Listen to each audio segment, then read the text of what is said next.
ജനങ്ങളോട് നേരിട്ട് സംവദിക്കുന്ന ഒരു ജനകീയ കലയാണ് നാടകം. പലപ്പോഴും സാമൂഹിക മാറ്റങ്ങൾക്കായുള്ള ഒരു സമരമാർഗമായി നാടകവേദികൾ പരിണമിക്കാറുണ്ട്. വേദിയിൽ അടുത്തതായി ഒരു നാടകാവിഷ്കാരം. ഇത്ര വലിയൊരു നെന്മണിയോ?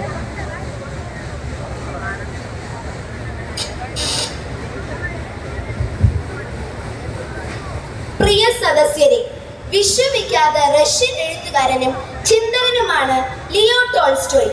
അദ്ദേഹത്തിന്റെ പ്രശസ്തമായ ഒരു കഥയുടെ സ്വതന്ത്ര നാടകാവിഷ്കാരമാണ് വിശ്വഭാരതി പബ്ലിക് സ്കൂളിലെ കൊച്ചുകൂട്ടുകാർ നിങ്ങളുടെ മുന്നിൽ അധ്വാനിക്കുന്നത്. അധ്വാനത്തിന്റെ മഹത്വം വ്യക്തമാക്കുന്ന ഈ നാടകത്തിന്റെ പേരാണ് ഇത്ര വലിയൊരു നെന്മണിയോ. ഇത്ര വലിയൊരു നെന്മണിയോ.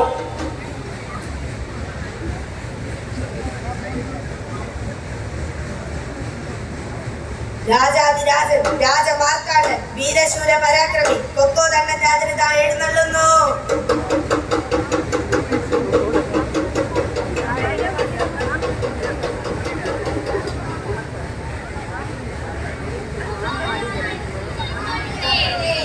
മഹാരാജാവ് നീനാകാരട്ടെ. മന്ത്രി പുങ്കവ, കാര്യവിചാരം നടക്കട്ടെ. എന്തൊക്കെയുണ്ട് വാർത്തകൾ? അത് മഹാരാജൻ മന്ത്രി ഉദ്ദേശിക്കുന്നത് ഞാൻ പറയാം. അടുക്കളയിൽ അരിയുമില്ല തെല്ലുമില്ല രാജൻ. 2 ദിവസം കഴിഞ്ഞാൽ വായു ഭക്ഷിക്കേണ്ടി വരും. മന്ത്രി, ഇതെന്തൊക്കെയാണ് നാം കേൾക്കുന്നത്? നമ്മുടെ പ്രജകൾ നികുതിയായി ഒന്നും തരുന്നില്ലേ? എവിടെ? അതിന് നമ്മുടെ നാട്ടിൽ എന്തെങ്കിലും ഉണ്ടായിട്ട് വേണ്ടേ? ഹേ മന്ത്രി, ഉടൻ എന്തെങ്കിലും ഒരു പരിഹാരം കാണണം. ഓ, എനിക്കൊരു ഐഡിയ. മഹാരാജന്റെ പിറന്നാളാണെന്നും കൊട്ടാരത്തിൽ സദ്യയുണ്ടെന്നും വിളംബരം ചെയ്താൽ നമ്മുടെ പട്ടിണി മാറ്റാം. സദ്യയോ? അതെങ്ങനെ? സദ്യ കൊടുക്കാൻ ഇവിടെ എന്ത് കുന്തമാണോ ഉള്ളത്? അതൊക്കെ കണ്ടോളൂ. പ്രജകൾ സമ്മാനപ്പൊരികളുമായി എത്തിച്ചേരും. കുറച്ചുകാലം ഇങ്ങനെയൊക്കെ പോകാം. മന്ത്രി പുങ്കവന്റെ ബുദ്ധി കൊള്ളാമല്ലോ. നടക്കട്ടെ നടക്കട്ടെ.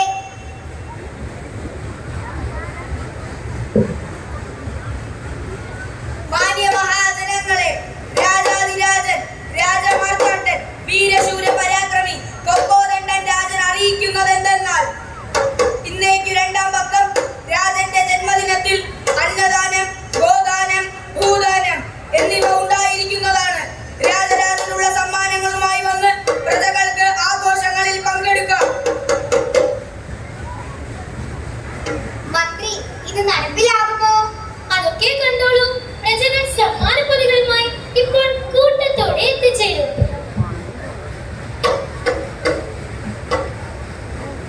എത്തിയല്ലോ.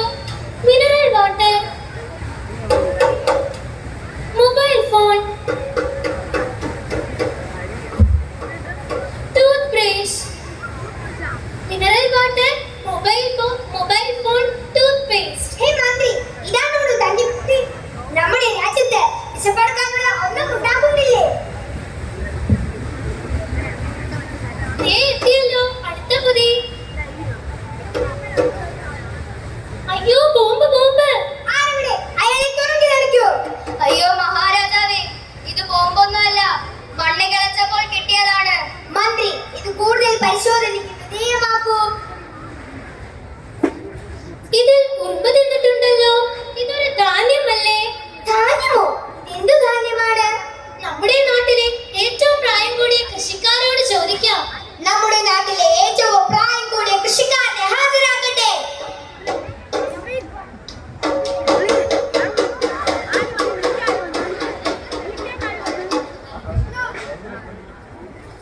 ഹേ കൃഷിക്കാരാ, എന്തു ധാന്യമാണ്? കേൾക്കുന്നില്ല. ഇത് എന്തു ധാന്യമാണ്? എനിക്കറിയില്ല. ഒരുപക്ഷെ ഇതിനെപ്പറ്റി എന്റെ അച്ഛൻ അറിയാമായിരിക്കും. നിങ്ങളുടെ അച്ഛനോ? അതെ, നമ്മുടെ രാജ്യത്തിന്റെ അതിർത്തിയിലാ താമസം. ആരുടെ? ഇയാളെ കൂട്ടിക്കൊണ്ടുപോയി ഇയാളുടെ അച്ഛനെ കൂട്ടിക്കൊണ്ടുവരൂ.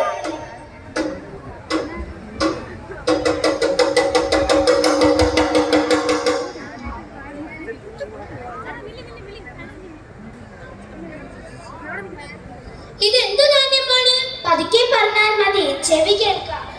ഇതൊരു നെന്മണിയാണെന്ന് തോന്നുന്നു. എന്റെ ചെറുപ്പത്തിൽ ഞാൻ ഇങ്ങനെ ഒന്നിനെ പറ്റി കേട്ടിട്ടുണ്ട്, പക്ഷെ ഞാൻ കണ്ടിട്ടില്ല. ഒരു പക്ഷേ എന്റെ അച്ഛൻ ഇതിനെ പറ്റി അറിയാമായിരിക്കും. അച്ഛനോ? എത്ര വയസ്സായി? എനിക്ക് 120. എന്റെ അച്ഛന് 160. അച്ഛൻ എവിടെയുണ്ട്? അടുത്ത ഗ്രാമത്തിലുണ്ട്. ഇയാളെ കൂട്ടിക്കൊണ്ടുപോയി ഇയാളുടെ അച്ഛനെ കൂട്ടിക്കൊണ്ടുവരണം.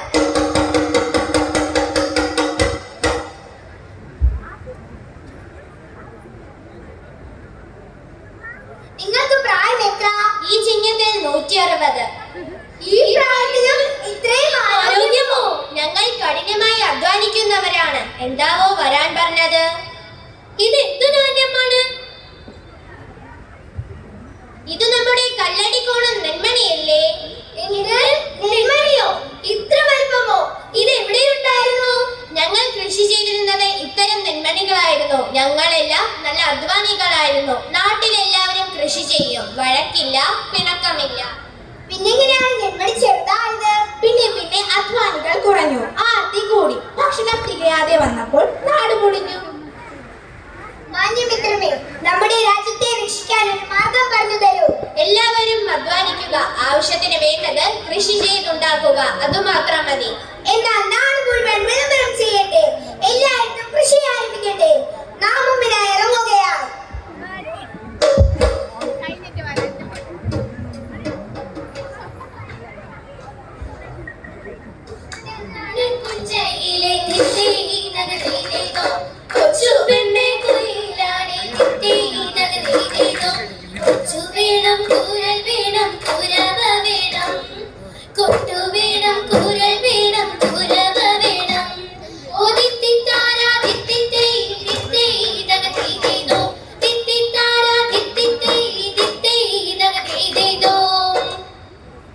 പ്രിയ കൂട്ടുകാരെ, നമുക്ക് ആവശ്യമുള്ള പച്ചക്കറികളും ധാന്യങ്ങളും ഫലങ്ങളും നമുക്ക് തന്നെ കൃഷി ചെയ്തുണ്ടാക്കാം. അതിനായി നാം എല്ലാവരും ഒത്തുചേർന്ന് പ്രയത്നിക്കാം. മണ്ണിലേക്ക് ഇറങ്ങാം, മണ്ണിന്റെ മക്കളായി.